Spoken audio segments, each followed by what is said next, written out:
Bonjour à tous les membres du réseau PTO. Une belle année à tous puisqu'on est là au mois de janvier 2025. Je vais donc revenir brièvement sur mon HDR que j'ai soutenu le 10 juillet dernier, donc en 2024, qui s'intitule Rapport au temps et à l'environnement à l'heure de la gouvernementalité néolibérale, une approche psychosociale, dont le tuteur était Thémis Apostolidis, avec un jury dont vous pouvez voir ici la composition. Alors pour commencer, un mot très rapide sur mon parcours. Donc j'ai réalisé ma thèse au sein du laboratoire de psychologie sociale d'Aix-Marseille entre 2007 et 2011 sous la codirection de Thémis Apostolidis et Robert Vincent Joule. Dans la foulée, j'ai eu la chance d'être recruté à l'université du Mirail, qui s'appelle maintenant Université de Toulouse Jean Jaurès. J'ai d'abord occupé un poste d'ATER pendant un an avant d'obtenir un poste de maître de conférence en septembre 2012, donc au sein du laboratoire de psychologie de la socialisation, développement et travail, LPSDT, dans l'équipe de psychologie sociale du travail et des organisations. Donc cette intégration, elle m'a notamment permis d'élargir à la fois au plan théorique et thématique mes travaux avec un intérêt croissant pour des questions liées au travail. En 2015, ensuite, j'ai eu l'opportunité de pouvoir revenir à l'université d'Aix-Marseille au sein du LPS, poste que j'occupe actuellement.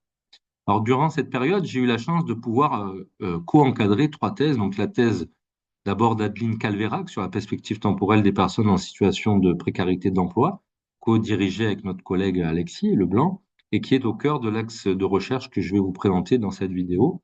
La thèse de Joanne Suchet, ensuite, co-dirigée avec Fabien Girandola, et enfin la thèse de Samuel Dupoirier, maintenant maître de conférence à l'Université de Franche-Comté, à Besançon, sur la construction socio-représentationnelle du revenu universel, où notamment était beaucoup questionnée la question de la centralité du travail. Par ailleurs, je co-dirige aussi actuellement trois autres thèses, hein, dont deux qui se centrent vraiment sur des enjeux actuels en psychologie sociale du travail et des organisations. La thèse d'Elsa Boulard autour des processus de déshumanisation au travail et la thèse de Joseph Howe, qui vient de commencer il y a quelques mois, sur la perception des politiques de transition écologique au travail. Alors avant de revenir sur mes axes de recherche, je voudrais d'abord préciser rapidement mon positionnement en tant que chercheur au cours de ces dernières années. Dans le film Notre musique de Jean-Luc Godard, peut-être que vous l'avez vu, il y a une phrase du philosophe Claude Lefort qui est prononcée par un des personnages et qui dit donc en faisant de la politique un domaine de pensée séparé, les démocraties modernes prédisposent au totalitarisme, qui est une phrase que j'avais notée à l'époque et à laquelle je pense souvent, d'autant plus ces derniers mois. Et en écho à cette phrase, j'ai tenté d'intégrer donc progressivement dans mon travail les enjeux en termes d'ordre social, ou pour reprendre les termes de Jost Ebanagi, compréhension des arrangements sociaux existants, et aussi de fonctionnement idéologique au sens, là aussi de Jost, d'analyse des systèmes de croyances socialement partagés qui soient légitimes ou délégitimes à un ordre social donné. Et dans cette perspective, la prise en compte du néolibéralisme comme toile de fond commune à mes travaux a constitué un fil conducteur de ma réflexion. Au niveau pratique, je dirais que métissage théorique et pluriméthodologie ont été mis au service, pas autant que possible, d'une articulation de différents niveaux d'analyse au sens de Doise. Et puis plus largement, je dirais que j'ai tenté de m'inscrire dans une perspective de psychologie sociétale telle qu'elle est définie par Doise et Starclay et qui relie donc les explications de niveau individuel aux analyses des dynamiques sociales, telles que les normes, les croyances, les valeurs et les idéologies qui guident et donnent un sens au comportement politique individuel. Alors, plus précisément, mes travaux se sont articulés autour de deux grands axes. Je vais revenir aujourd'hui uniquement sur le premier axe qui s'intitule Régulation sociale des temporalités, une approche psychosociale du rapport au futur dans les champs du travail et de l'environnement, qui se divise lui-même en deux sous-axes et donc je me centrerai plus précisément sur le premier sous-axe, donc vous le voyez, centré sur l'étude du rapport au futur en contexte socialement marqué, qui est le plus en lien directement avec des questionnements liés au travail et donc, je pense, d'intérêt pour les membres du réseau. Dans ce cadre, j'ai beaucoup mobilisé la notion de perspective temporelle, sur laquelle je vais revenir très brièvement. Donc, en repartant des propositions initiales de Lewin, j'avais proposé de définir la perspective temporelle dans le cadre de ma thèse de doctorat comme le résultat d'un processus cognitif de représentation socialement régulé permettant d'appréhender dans son espace de vie à un moment donné et toujours dépendamment du contexte, le passé, le présent et le futur. Dans une relation dynamique d'interdépendance avec l'environnement, elle détermine la perception des situations et les comportements. Elle renvoie donc à l'expérience du temps psychologique. Et disons, au fil de mes travaux, je me suis davantage centré sur le registre futur, ce qu'on va voir maintenant. Alors, on observe, quand on regarde la littérature internationale, un décalage entre cette conceptualisation léwinienne initiale et la manière dont la perspective temporelle future est appréhendée actuellement dans la littérature internationale, comme l'illustre par exemple cette méta-analyse parue en 2018. Quand on regarde cette méta-analyse, on voit que la perspective temporelle future, elle est envisagée d'abord principalement comme une variable qui résulterait de différences inter-individuelles de personnalité. On voit par exemple dans les facteurs sociodémographiques que le statut socio-économique est évoqué, mais en réalité, il y a très très peu d'études qui le prennent en considération. D'autre part, on pourrait dire on observe une approche mécanique, hein, sans problématisation des questions liées aux situations, au contexte social dans lesquels s'inscrivent les relations entre ce construit et les différents comportements qui sont étudiés. L'objectif, ça a donc été, au cours des dernières années, de développer une approche plus contextualisée du rapport au temps, notamment dans la sphère professionnelle.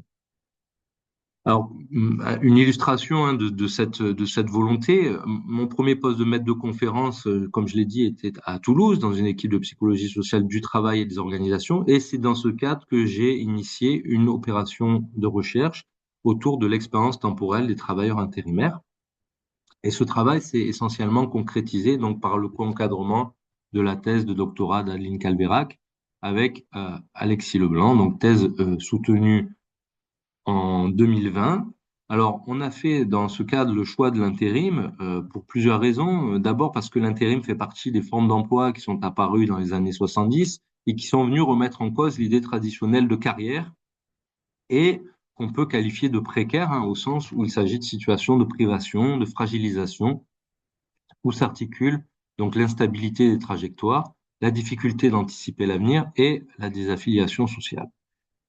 D'autre part, les intérimaires ont une structure sociale qui, à la fois, se rapproche hein, de celle des salariés permanents, mais qui est également marquée par des différences notables, hein, notamment l'irrégularité des revenus, conditions de travail qui sont généralement plus mauvaises en termes de pénibilité, de dangerosité, d'horaire aussi, de manque d'autonomie, de l'isolement social et puis ce qu'on a observé, la difficulté, une certaine difficulté à faire valoir leurs droits. Alors dans cette perspective, on a montré par exemple que la perspective temporelle future pouvait être régulée en fait par des dimensions socio-contextuelles qui peuvent être rendues saillantes à un moment donné dans l'environnement social des sujets. Et que finalement, par exemple, la détermination du rapport à l'avenir par les conditions matérielles objectives n'était pas forcément je dirais, automatique. Alors, par exemple, on s'est intéressé à la perception d'un nouveau contexte politique. Alors, le contexte, là, on était justement au moment de l'élection, la première élection d'Emmanuel Macron en 2017. On a fait ce recueil de données juste un mois après. Donc, élection toute nouvelle qui avait suscité dans une partie de la population un certain espoir avec la publication de son livre, peut-être vous en rappelez, Révolution. Et ce qu'on voit là dans les données, si on regarde la partie gauche là du graphique, c'est qu'une perception optimiste de ce contexte, en fait, atténuerait l'effet délétère de conditions matérielles de travail dégradées sur l'orientation vers le futur. Petit résultat qui montre l'intérêt en fait d'une prise en compte de variables socio-cognitives qui relèvent du contexte considéré si on veut analyser plus finement les temporalités des intérimaires.